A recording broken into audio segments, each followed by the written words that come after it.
Okay, let's go over different forms of linear equations. So we have here three forms. The one in blue is called the slope y-intercept. And the reason they call it that is because by looking at it, m stands for the slope, b stands for the y-intercept. You're able to tell those points of a linear equation by just looking at the equation. That's why they named it this. Okay? Standard form is because they have a standard form in all different types of equations. And to be standard form, you essentially set something equal to 0.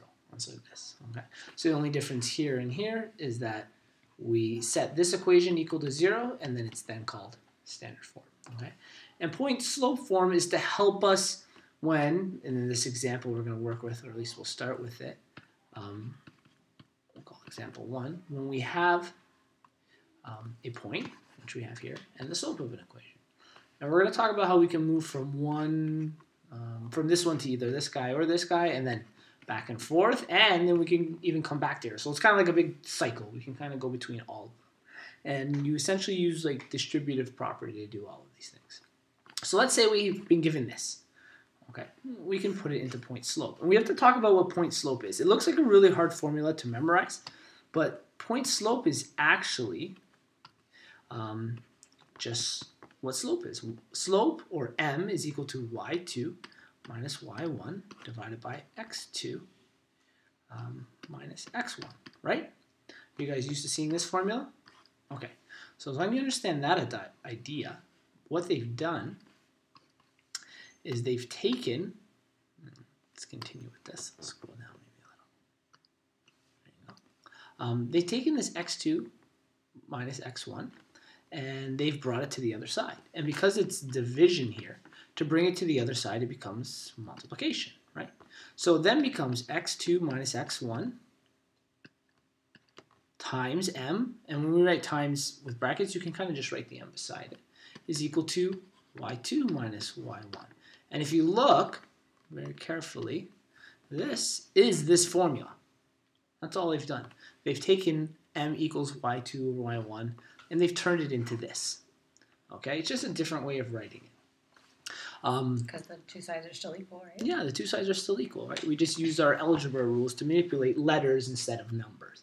Okay, so now that we have this, what we can do is we usually plug in our coordinates for y1 and x1. Those will be our point. Okay, so here's our point. This is our x1 and our y1. So we're going to plug it in for y1 and x1 in this equation, and slope is technically equal to m, so we're going to plug that in for our m. So this will become y, subtract y1, which is 2, equals m, which is our slope. Okay, that was the number 3. We had that here.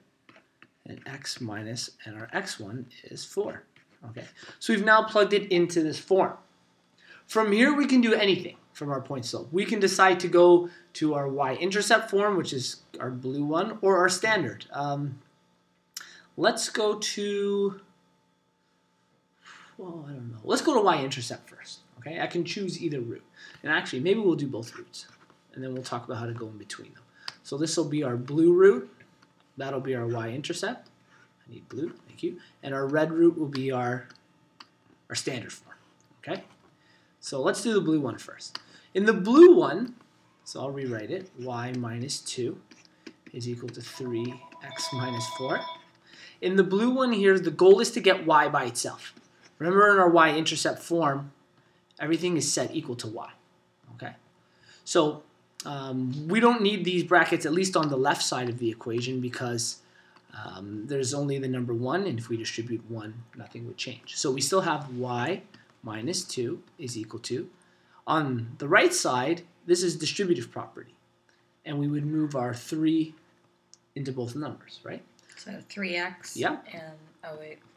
Do you know what this would be? I'm not going to pretend I know that. Do you know it? Yeah, negative 12. Good. Checked it? No, but I know she's right. Good.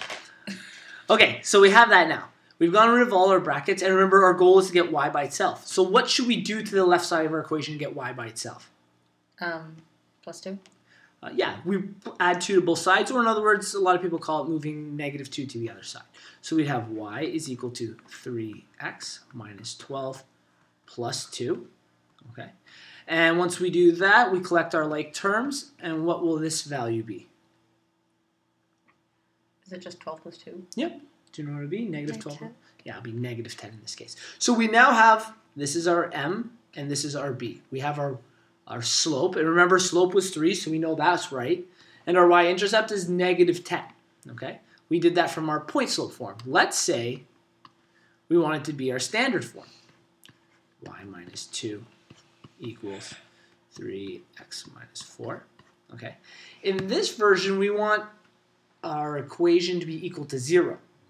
So let's distribute again, and it's going to end up as the same one as the one on our left. We'll have y minus 2 is equal to 3x minus 12.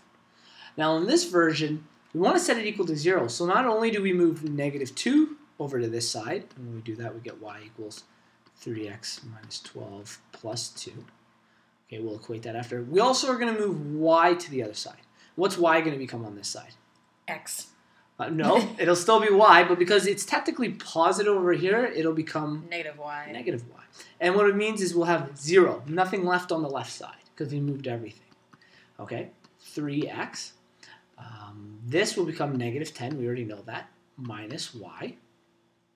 And the only thing with standard form is we usually write x, then y, kind of like in alphabetical order, then the constant term. So 0 equals 3x minus y minus 10. Now if you notice, the only difference here, and maybe I'll do this in green, from here to here, is they took the y and they moved it to the other side. So these are almost identical forms. Our slope y-intercept is nice because it gives us our slope and our y-intercept very quickly. And in this one, we've just put everything centered. We've set it equal to 0. So that's the only difference between these two forms. And our point slope, what it's showing you is, what it technically means is as long as you know standard is always equal to 0 and slope is always equal to y, the only formula you really have to memorize is your slope formula. M equals y over 2 minus y1, x over 2, x1. If you know that, you can build, as you saw from here, either linear equation. You can do either of them as long as you memorize that one. Okay.